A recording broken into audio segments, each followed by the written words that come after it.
Welcome back to another episode of Backstage at the Douglas. I'm Charity Ewowen, your creative associate of the historic Douglas Theater and host. Today we have another super special guest, dancer, singer, and overall creative who's graced many stages and venues with ties to the Douglas Theater that even the sharpest blades couldn't cut. Is here today with me, the beautiful, talented, and incomparable Mia Darjay, people. Oh, yay. Thank you for that introduction. Mia, I love me some Mia.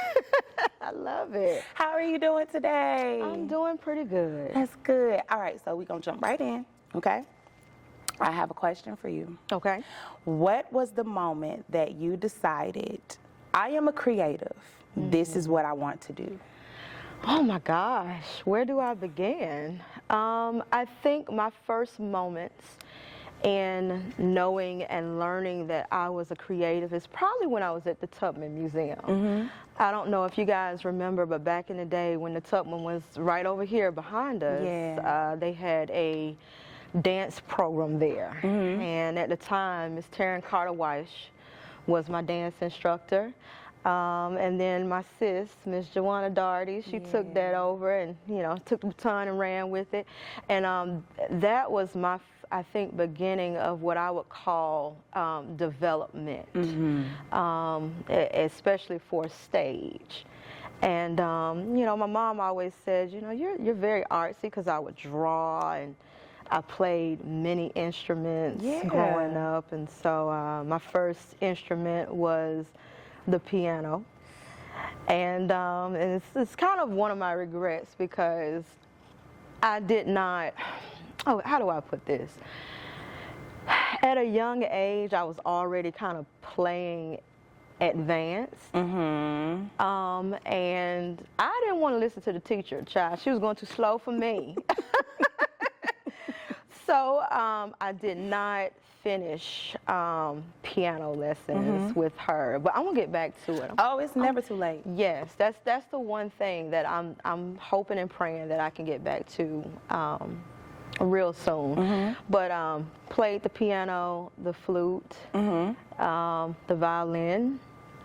And then that went over into playing the trumpet and French horn. And so I noticed very early on my love and passion for music was really deep, you know, just listening to music and scoring music at a very young age. And so anywho, yeah, I think that was the beginning of what you see now. I didn't know that I was gonna become a singer. That's another story that kind of happened on accident.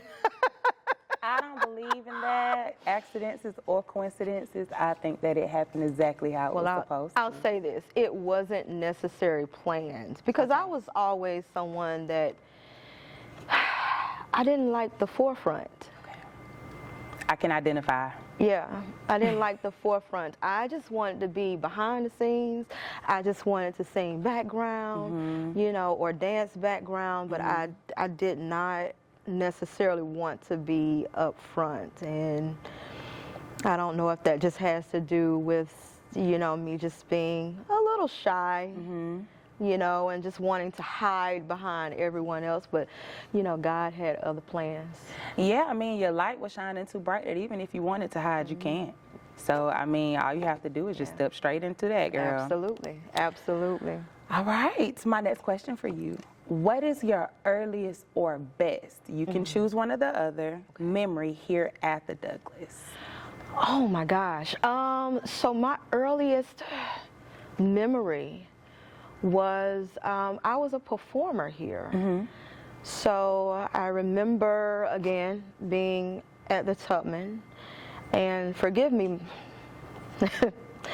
my memory, I have, okay, I'm getting older, okay, so some details might not be. It's your story the way that you remember it. But I do remember performing here as a child, and I think we performed here several times. And so I didn't know much about the Douglas then. I just knew that it was an amazing place. I knew that some amazing people had been here and performed here. And so to be back on this stage, it's surreal. I'm able to appreciate it more. The opportunities that I had as a kid, and now coming back, I'm like, wow. Yeah. You know, not many people have the opportunity to perform on stages like this.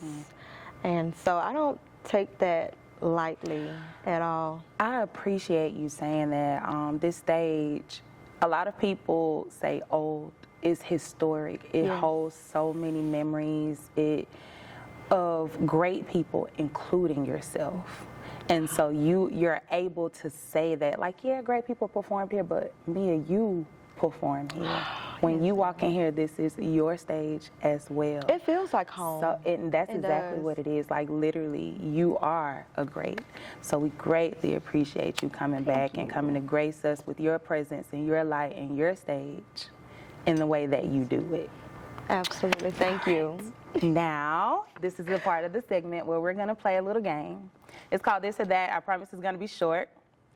So, acting or dancing? Oh, That's a hard one. oh my gosh. I have to pick one or the other. You got to pick one or the other, this or that. That sucks. Okay, so I'm gonna say dancing only because that is what is second nature to me. But I will say this: acting, I have a passion for it, and I would love to do it more. So hopefully we can get back to that. But I'll say dancing for now. Okay. What about jazz or soul? These are hard, right? These are very hard. I know. I'm so unfair. Oh my gosh. Okay, I'll just pick soul. Soul, okay. Now, if you had to perform, which place would you think would be better, indoors or outdoors? Which would you prefer? It doesn't matter the time of year. You know what, matter of fact, I'll make it harder, summer. Okay, so during the summer, indoors or outdoors? Child, indoors. You know, we love us some good air conditioning, even though we know that, you know, outdoors can bring us a bigger crowd because we love to fellowship with you all. But sometimes the air is a better accommodation, you know? Well, you know, the thing is, you know, performing outside in the elements is a whole nother, like, monster within itself Yes, that I it don't is. think people realize. No, like, I mean, I know people like to come to the festivals, but it's hard. Yes. And then just imagine if you have to sing outside in not the heat, but the cold. Oh, yes. So it's, you know, That's a lot. inside for me. Oh, my goodness. Oh, my goodness. Okay.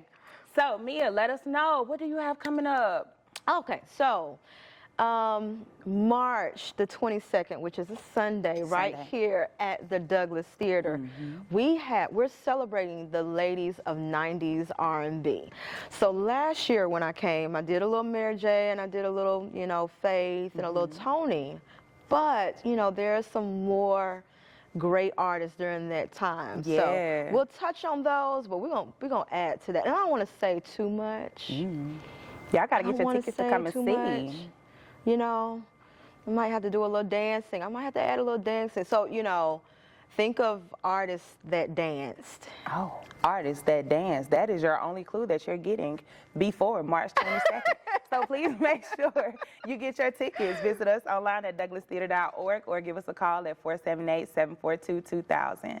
Mia, thank you so much for coming in today. We greatly appreciate you for coming to share with me. Thank you for taking time out of your day to come and do this and let the people know more about our wonderful Mia Darjay. Again, please don't forget to get your tickets. We'll see y'all March 22nd.